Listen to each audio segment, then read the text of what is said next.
আমাদের পরিকল্পনা 300, এই মুহূর্তে 300 আসনে 300 জন প্রার্থী দেওয়া।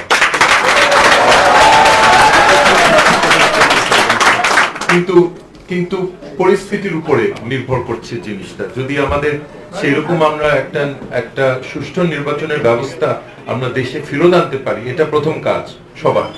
এটা যদি আনতে পারি, নিশ্চয়ই আমরা 300 আসনে প্রার্থী দেওয়ার কথা চিন্তা করব। প্রতারকদের নির্বাচন এই 2018 এটাতে নামার কোনো মানে হয় না। মানুষের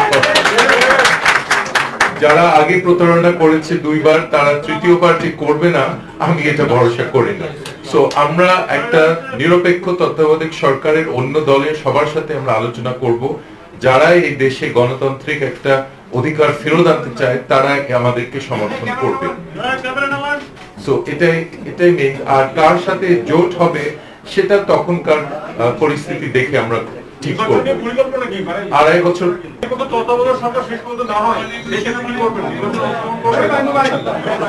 আমরা এটাতে আমরা জনগণ সঙ্গে থাকলে আমরা নিশ্চয়ই এটা আদায় করতে পারবো। জনগণ আমাদের বড় শক্তি। আমরা এই শক্তির উপরে ভরসা করে আমরা এই রাজনৈতিক কর্মকাণ্ড শুরু করেছি।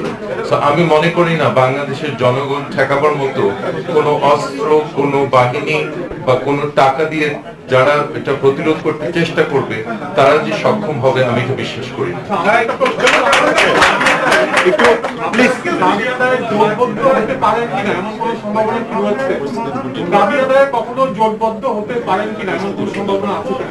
নির্বাচনের সময় সেটা আরেকটা কথা, ওটা আমি বলছি না, কিন্তু আমরা নিশ্চয়ই ঐক্যবদ্ধ হয়ে আমরা জোটবদ্ধ নিশ্চয় হবো। জি, দাবি আদায়ে আমরা সবার সাথে জোট করবো, আমরা প্রত্যেক দলের সাথে।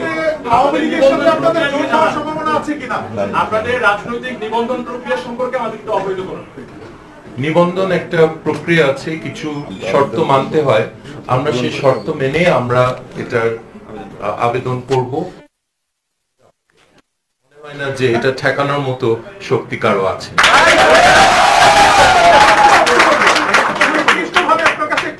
সেটি হচ্ছে 2018 সালের নির্বাচনের আগে আপনি গণফোরামে সংযুক্ত হয়েছিলেন হঠাৎ করে, এবং সেই দল ছেড়ে আপনি আবার এখন গণ অধিকার পরিষদের আহ্বায়ক হয়েছেন। ভবিষ্যতে আবার নতুন কোন দল যদি অফার করে আপনাকে, সেখানে আপনি নেতৃত্বে আবার যাবেন কিনা, দেওয়ার সম্ভাবনা আছে কিনা, আমি শেষ করছি। দ্বিতীয়ত হচ্ছে, আপনি আরো সুনির্দিষ্ট ভাবে যদি বলেন যে আগামী নির্বাচনে এই সরকারের অধীনে আপনারা যাবেন কি যাবেন না, এটি একদম সুনির্দিষ্ট ভাবে বলবেন। প্রথম প্রশ্নটা উত্তর আমি দিই। এটা হলো গণমুখী একটা দল, এখানে থাকায় আমি মনে করি এখানে থাকাই সবচেয়ে শ্রেয়। আর দ্বিতীয় প্রশ্নে, আমরা নির্বাচন করব কিনা, যদি নির্বাচন ব্যবস্থা বিরাট ত্রুটি থাকে, আর তাহলে আমরা সেই নির্বাচনে নামবো না। এই প্রতারকদের নির্বাচনে আমি নামবো না, এটা আমি আগে থেকে বলে রাখি। কথা বলছিলাম যে দাবি আদায় আপনারা বলছেন যে জোটবদ্ধ হতে পারে, কিন্তু আপনাদের এই সদস্য সচিব ওনার ভাষ্য অনুযায়ী শুরুতেই কিন্তু বলা হয়েছে যে আপনারা মুক্তিযুদ্ধের সপক্ষে থেকে সবসময় লড়ে যাবেন সাধারণ মানুষের অধিকার আদায়ের জন্য। তো আমার কথা হলো যে মুক্তিযুদ্ধের যারা বিপক্ষে শক্তি ছিল একটা সময়, এবং যাদের রাজনৈতিক দলের কথা আমরা জেনে থাকি, তাদের সাথে কি আপনারা জোটবদ্ধ হওয়ার জন্য প্রস্তুতি থাকবে কিনা? আমরা এই ব্যাপারে আমরা আমাদের এখন যে প্রধানমন্ত্রী পদে যে আছে, ওনার থেকে আমরা লেসন নিব। উনি যেভাবে ঐক্যবদ্ধ হয়ে কাজ করেছিলেন 91-তে, আমরা সেভাবে অগ্রসর হওয়ার চিন্তা করছি।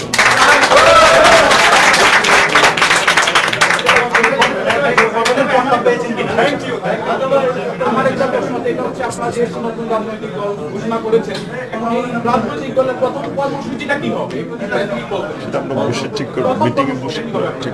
আমাদের এটা বসে চিন্তা করে আমরা ঠিক করব। আমাদের ইমিডিয়েট একটা বড় ইস্যু হলো আমাদের সাম্প্রদায়িকতার সমস্যাটা দেশে মাথা তুলেছে অনেক বছর পর। বাঙালিদের মধ্যে এই ধরনের চিন্তাধারা আগে ছিল না। আমি মনে করি যেগুলো ঘটেছে এগুলো সাজানো নাটক। এই দেশের কিছু লোক এবং বাইরের কিছু লোকের রাজনৈতিক সুবিধার জন্য এই মানুষদেরকে, অসহায় মানুষদেরকে অত্যাচার করা হচ্ছে এবং আমরা এটার বিরুদ্ধে একটা শক্ত অবস্থান নিব। এমন চার্জ হয়েছে যে আমাদের কেউ কেউ এটাতে জড়িত।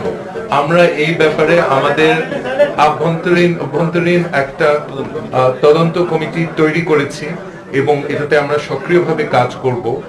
আমাদের দলে সেই ধরনের মানসিকতার লোকের কোনো জায়গা নাই, এটা আগে থেকে বলে।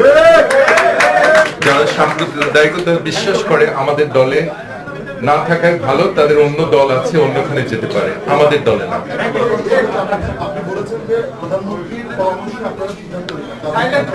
পরামর্শ আপনি ওদের কথাটা বুঝেননি, ওনার পরামর্শে আমরা চলি না। তো ওনার পরামর্শ অনেকে অনুসরণ করছি। উনি যা করেছেন 91-তে, আমার মনে হয় আওয়ামী লীগের এটাতে কারো আপত্তি ছিল না যতদূর আমার মনে পড়ে 91-তে। তো আমরা সেটাই অনুসরণ করার চিন্তা করছি।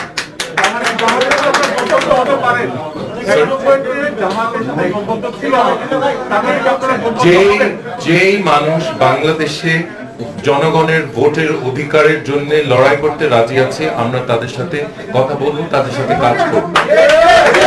এটাতে যদি কারো আপত্তি থাকে, জনগণের অধিকার রক্ষা করার জন্য কারো প্রতি মানে আপত্তি থাকে, কিছু করার নাই। আমরা জনগণের অধিকার রক্ষা করার জন্য আসছি।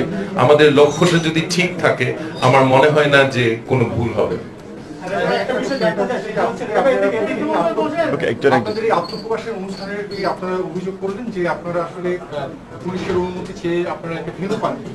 তো এরকম একটা অবস্থা যখন আপনারা একটা নতুন রাজনৈতিক দল যাত্রা শুরু করেছে, আপনাদের আগামী পথটা কতটা কঠিন হতে পারে এবং হচ্ছে আপনাদের নেতা নেত্রী যারা তারা আসলে এটার জন্য কতটা প্রস্তুত, এটা যদি একটু ব্যাখ্যা করেন। এটা একটা কঠিন পরিস্থিতি। আমাদের দেশের পরিস্থিতি নিয়ে আমি শেষে কয়েকটা বক্তব্য রাখবো, এই ব্যাপারে আমি কিছুটা বলবো। কিন্তু এই মুহূর্তে আমরা প্রস্তুত আছি সবকিছুর জন্য। আমরা এখানে এই ভিড়ের মধ্যে আপনারা কষ্ট করছেন, আমার খারাপ লাগছে, কিন্তু আমরা কষ্ট করতে রাজি আছি। আমাদের দলের ছেলে মেয়েরা তারা কষ্ট করতে রাজি আছে, তাদের প্রচুর সাহস, প্রচুর উৎসাহ, এবং জনগণ আমাদের সাথে থাকলে আমার মনে হয় না আমাদেরকে কেউ ঠেকাতে পারবে। আমাদের উদ্দেশ্য হলো, আমরা টাকা বা গুন্ডা বাহিনী বা অস্ত্রের দিকে আমরা কারোর সাথে প্রতিযোগিতা করব না, এটা আগে থেকে বলে রাখি। আমরা জনগণের আস্থা, জনগণের ভালোবাসার জন্য যা করার করব, এটা সবাই পাবেন। সাংবাদিক ভাইরা আপনারা সবাই পাবেন, পর্যাপ্ত কপি আছে, তাহলে আমরা এনে দেবো ঘোষণাপত্র এবং কর্মসূচি আপনারা পাবেন। একটু একজনে ডিস্ট্রিবিউট করে দেন, বাকিরা একটু বসেন, তাহলে আপনাদের তো। আমরা জনগণের আস্থা, জনগণের ভালোবাসার জন্য যা করার করব, এটা সবাই পাবেন। সাংবাদিক ভাইরা আপনারা সবাই পাবেন, পর্যাপ্ত কপি আছে, তাহলে আমরা এনে দেবো ঘোষণাপত্র এবং কর্মসূচি আপনারা পাবেন। একটু একজনে ডিস্ট্রিবিউট করে দেন, বাকিরা একটু বসেন, তাহলে আপনাদের। আমাদের কাঙ্ক্ষিত রাজনৈতিক দলের নাম হচ্ছে গণ অধিকার পরিষদ এবং স্লোগান ঠিক করা হয়েছে জনতার অধিকার আমাদের অঙ্গীকার। আমি গণ অধিকার পরিষদের ঘোষণাপত্রটি পাঠ করছি। 50 বছর হলো বাংলাদেশের বয়স। স্বাধীনতার সুবর্ণ জয়ন্তীতে আজ প্রিয় দেশবাসীর সামনে হাজির হয়েছি। মহান সৃষ্টিকর্তার উপর ভরসা করে আমূল বদলে দেওয়ার বার্তা নিয়ে নতুন করে বাংলাদেশ গড়ার প্রত্যয়। আমাদের জন্ম গত শতাব্দীর 9-এর দশকে। বাংলাদেশের স্বপ্নহীন লাখো লাখো পরিবারের তরুণ সদস্য আমরা, যারা কোনো মানসম্মত শিক্ষা ঠিকঠাক মতো পাইনি। উচ্চশিক্ষার জন্য কলেজ বিশ্ববিদ্যালয়ে ভর্তি হয়ে সেখানে মাথা গোজার ঠাইটুকু ঠিকঠাক মতো জোটেনি। আমরা যে পথ, রাস্তা, মহাসড়ক, শিক্ষা প্রতিষ্ঠানে যাতায়াত করতাম তাও নির্বিঘ্ন নিরাপদ ছিল না। শিক্ষা শেষে চাকরির কোনো নিশ্চয়তা ছিল না, যা আজও নেই। চাকরির স্বপ্নটুকু আটকে ছিল কোটার বেড়াজালে।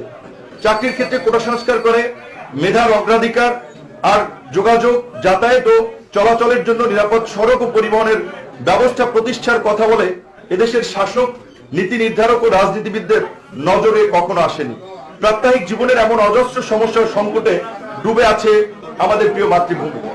দেশবাসীর এমন মৌলিক, জরুরি ও মানবিক প্রয়োজনকে কোনো গুরুত্ব দেয় না রাজনীতিক ও আমলারা।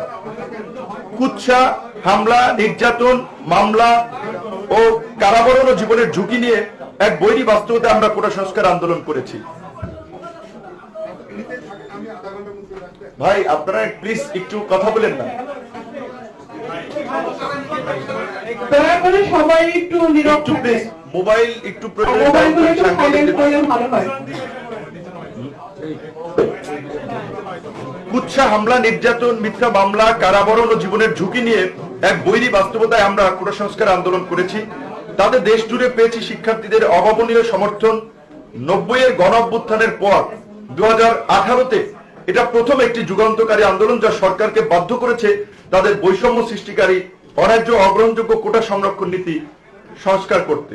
এই আন্দোলন ও এর বিজয়ের মধ্যে দিয়ে ছাত্র অধিকার পরিষদ দেশের অন্যতম একটি ছাত্র সংগঠনে পরিণত হয়। একই সাথে দেশের সকল শিক্ষাঙ্গনের ছাত্র সংসদ নির্বাচনের দাবি জনপ্রিয় হয়ে ওঠে। সরকার তখন ঢাকা বিশ্ববিদ্যালয়ে তা আয়োজন করতে বাধ্য হয়। সেখানে ব্যাপক নির্যাতন, ভোটে অনিয়ম ও কারচুপির পরেও ছাত্র অধিকার পরিষদের বিজয় রোখা যায়নি। এই সাফল্য নতুন প্রজন্মের নেতৃত্বকে সাধারণ শিক্ষার্থীদের আস্থার কেন্দ্র হিসেবে প্রতিষ্ঠা করে। তরুণদের এই মহাজাগরণের ফলে কিছুদিনের মধ্যেই দেশব্যাপী শুরু হয় নিরাপদ সড়কের দাবিতে যুগান্তকারী আরেক আন্দোলন।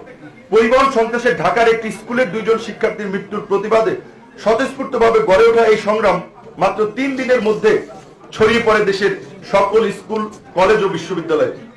সমাজ সচেতন, জনহিতকর ও সুশৃঙ্খল এই প্রতিবাদের নেতৃত্ব দেয় অতি সাধারণ শিশু কিশোররা।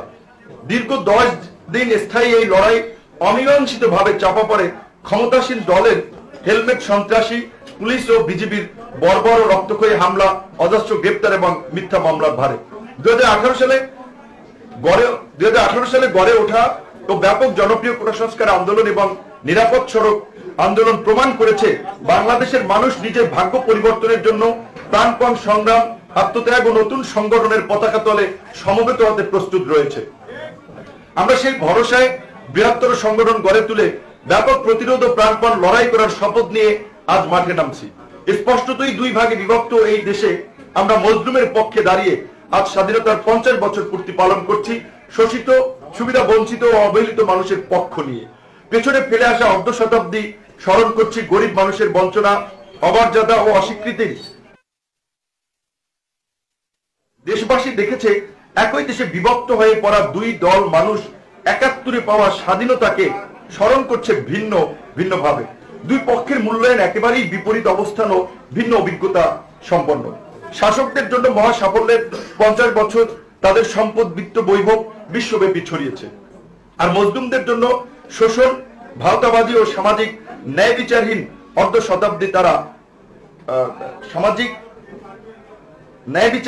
শতাব্দী তারাও ছড়িয়ে পড়েছে বিশ্বব্যাপী। তবে সবচেয়ে কম মজুরির কঠোর কায়িক শ্রমের দিনমজুর হয়ে প্রবাসী শ্রমিকরা রক্ত ঘাম ঝরিয়ে কোটি কোটি ডলার নিয়ে আসে দেশের জন্য। আর প্রভাব প্রতিপত্তি ও ক্ষমতাশালীরা লুটপাট করে তা পাচার করে নিয়ে জমায় উন্নত বিশ্বে। গণহত্যা, নারী নির্যাতন, ব্যাপক ধ্বংসযজ্ঞ, অগণিত মানুষের আত্মত্যাগ, কোটি মানুষের রক্ত, ঘাম ও শ্রম, লাখো লাখো পরিবারের ঘর বাড়ি, ভিটা মাটি ছেড়ে পলায়ন, বাস্তুচ্যুতি ও শরণার্থী হওয়ার কষ্টকর পথ বেয়ে এসেছিল বাংলাদেশের স্বাধীনতা। 50 বছরেও সেদেশে গণতন্ত্র আসেনি, ভোটাধিকার হারিয়ে গেছে, মৌলিক ও মানবাধিকার নেই, সুশাসন ও সুবিচার সুদূর পরাহত, অর্থনৈতিক মুক্তিও ঘটেনি। কখনো সামরিক স্বৈরাচার, কখনো গণতন্ত্রের ছদ্মবেশধারী 2 পক্ষের হানাহানির মধ্যেও কয়েক বছর দেশে একটি দুর্বল ভঙ্গুর নির্বাচনী ব্যবস্থা চালু ছিল, তাও এখন নেই। বাংলাদেশের 50 বছরের ইতিহাসে সকল রাজনৈতিক দল, জনসমাজ ও রাষ্ট্রের সব কয়েকটি প্রতিষ্ঠানের ঐক্যমতের ভিত্তিতে একবারই শুধু একটি মাত্র সামাজিক চুক্তি সম্পন্ন হয়েছিল। তা ছিল তত্ত্বাবধায়ক সরকার ব্যবস্থা, যারা একটি অবাধ, সুষ্ঠু ও নিরপেক্ষ নির্বাচন করে বিজয়ীদের হাতে দেশ শাসনের দায়িত্ব তুলে দিতেন। কিন্তু দুর্ভাগ্যজনকভাবে ক্ষমতাসীন বর্তমান আওয়ামী লীগ সরকার 2011 সালে সংবিধান থেকে এই বিধান বাতিল করে দেশে শান্তিপূর্ণ ক্ষমতা হস্তান্তরের পথ রুদ্ধ করে দিয়েছে। দলীয় সরকারের অধীনে প্রধান বিরোধী দল সমূহের অংশগ্রহণ ছাড়া ও ভোটারবিহীন নিশি রাতে 2টি নির্বাচনের মাধ্যমে 2014 ও 18 সালে জনপ্রতিনিধিত্বহীন সরকার প্রতিষ্ঠার মাধ্যমে দেশের কার্যত একদলীয় শাসন কায়েম করা হয়েছে। এতে বাংলাদেশের শাসন ব্যবস্থা পতিত হয়েছে গভীর এক সংকটে। অকার্যকর হয়ে যাচ্ছে দেশের সংবিধান। এতে বাংলাদেশ রাষ্ট্র এক দীর্ঘস্থায়ী বিপদে পড়েছে। জনপ্রশাসন, আইন শৃঙ্খলা রক্ষাকারী বাহিনী, বিচার বিভাগ, সশস্ত্র বাহিনীর মতো প্রতিষ্ঠানের দল নিরপেক্ষ বলে যে অবস্থান নেওয়ার কথা ছিল, আজ তা নেই। আমাদের প্রিয় মাতৃভূমির শাসন ব্যবস্থাকে এতটাই অধপতিত করা হয়েছে যে ভবিষ্যতে অবাধ, সুষ্ঠু, নিরপেক্ষ নির্বাচনের অধিকার প্রতিষ্ঠা করলেই হবে না, নতুন প্রজন্মকে নতুন করে গড়ে তুলতে হবে। ধ্বংস হয়ে যাওয়া রাষ্ট্রের সব কয়টি রাষ্ট্রীয় প্রতিষ্ঠান স্বাধীনতা পরবর্তী 50 বছরে যা ভেঙে চুরমার হয়ে গেছে। ধর্ম, জাতি, সত্তা ও নানান সংস্কৃতি, বিশ্বাস ও মতামতের বৈচিত্র্য রয়েছে বাংলাদেশে। গণতান্ত্রিক রাষ্ট্রের দায়িত্ব কর্তব্য হচ্ছে নানান হুমকি, হামলা, হাঙ্গামা থেকে একে সুরক্ষা দেওয়া। দেশে দীর্ঘদিন যাবৎ প্রতিনিধিত্বশীল সরকার না থাকায় এমন বিপদ ক্রমশ বেড়েই চলেছে। এতে বিশ্ব দরবারে বাংলাদেশ কলঙ্কিত, হেয় হয়ে যাচ্ছে। সংখ্যাগুরু জনগোষ্ঠীর একটি অংশের মধ্যে পরমত, পরধর্ম, পরমত ও পররুচির প্রতি অসহিষ্ণুতা বেড়েই চলেছে। এমন সকল দুর্ভাগ্যজনক ঘটনায় আইন শৃঙ্খলা রক্ষাকারী বাহিনী তাৎক্ষণিক ও দ্রুত ব্যবস্থা নিতে বিলম্ব করছে। অপরাধীদের বিরুদ্ধে দায়ের করা ফৌজদারি মামলার তদন্ত করতে দীর্ঘসূত্রিতার আশ্রয় নিচ্ছে। বিচারের ক্ষেত্রে ব্যাপক অযত্ন, অবহেলা ও গাফিলতি পরিলক্ষিত হচ্ছে। আমরা যখন একটি নতুন রাজনৈতিক দল গঠনের ঘোষণা দিচ্ছি, তখন আমাদের মাতৃসম পৃথিবী দুটি বড় সংকট মোকাবেলা করছে। ভয়াবহ পরিবেশ বিপর্যয় মানব জাতির জন্য অপূরণীয়, অপরিবর্তনীয় এবং ধ্বংসাত্মক ক্ষতি বয়ে আনছে। জলবায়ু পরিবর্তনের কারণে মহা বিপদে পড়া অন্যতম দেশ হলেও এই ব্যাপারে কোনো প্রস্তুতি নেই বাংলাদেশে। এর নানাবিধ ক্ষতি রোধের জন্য পরিবেশ বান্ধব পথ অনুসরণের ক্ষেত্রেও কোনো কার্যকর উদ্যোগ নেই আমাদের। দ্বিতীয় বিপদ তৈরি করেছে করোনা মহামারী। এই ব্যাপক জীবন সংহারী এবং এর আর্থসামাজিক প্রভাবে দারিদ্রতা বাড়ছে পৃথিবী জুড়ে। এই মহামারী বাংলাদেশের সরকারি স্বাস্থ্য ব্যবস্থার অকার্যকারিতা, চিকিৎসা সেবার অপ্রতুলতা এবং দুর্নীতির ভয়াবহতা উন্মোচিত হয়েছে। সংক্রমিত মানুষ অসুস্থ অবস্থায় টেস্ট করতে পারেনি, ডাক্তার খুঁজে পায়নি, ভাগ্যে জোটেনি প্রয়োজনীয় ওষুধ। স্বাস্থ্য, শিক্ষা, কর্মসংস্থান সহ মৌলিক সকল চাহিদা পূরণের ক্ষেত্রে এমন অসহায় অবস্থাতে পড়ে আছে প্রিয় বাংলাদেশ। স্বাধীনতার 50 বছর পর এভাবে চলতে পারে না আমাদের প্রিয় মাতৃভূমি। দেশবাসীর এমন সকল অপ্রাপ্তির বেদনা বদলে দেওয়ার জন্যই আমরা হাল ধরতে চাই এই রাষ্ট্রের। একে সবল ভিত্তির উপর দাঁড় করাতে হবে গণতন্ত্র, মৌলিক অধিকার, সুশাসন, ন্যায় বিচার, স্বাধীনতা, সার্বভৌমত্ব ও বিশ্ব ভ্রাতৃত্বে বিশ্বাসী জাতি হিসেবে। সেই লক্ষ্যাভিমুখী সংগঠন, আন্দোলন ও রাষ্ট্র পুনর্গঠনের কাজে আমরা দেশবাসীর সমর্থন, সাহায্য চাই। তারা আমাদের পাশে থাকবে। আমূল বদলে দেওয়ার এই স্বপ্ন বাস্তবায়নের অভিযাত্রায় নতুন রাজনৈতিক দল গণ অধিকার পরিষদে ঘোষণা করছি এবং বাংলাদেশের জনগণকে আমাদেরকে সমর্থন, সহযোগিতা যোগানের আহ্বান জানাচ্ছি। আজ সকলের সম্মুখে দাঁড়িয়ে এই প্রত্যয় ঘোষণা করছি, আমরা নানান ক্ষেত্রে সৃষ্টি হওয়া বহু স্তর বিশিষ্ট বৈষম্য লাঘব করে বাংলাদেশকে মানবিক উন্নয়নের প্রগতিশীল ধারায় স্থাপন করব ইনশাআল্লাহ। আমার আজকের লিখিত ঘোষণাপত্রের আনুষ্ঠানিক বক্তব্য আমি এখানে শেষ করছি এবং আমাদের যে ছাত্র, যুব, শ্রমিক অধিকার পরিষদের যে উদ্যোগে আজকের যে রাজনৈতিক দল গণ অধিকার পরিষদ আমরা ঘোষণা দিয়েছি, সেই দলের আমরা ঘোষণাপত্র পাঠ করেছি। আমাদের বিভিন্ন পর্যায়ের কেন্দ্রীয়, জেলা পর্যায়ের নেতৃবৃন্দের সকলের আমাদের সমর্থনে আমাদের রাজনৈতিক দলের আহ্বায়ক হিসেবে নির্বাচন করা হয়েছে বা আন্তর্জাতিক খ্যাতিসম্পন্ন বিশিষ্ট অর্থনীতিবিদ ডক্টর রেজা কিবরিয়াকে।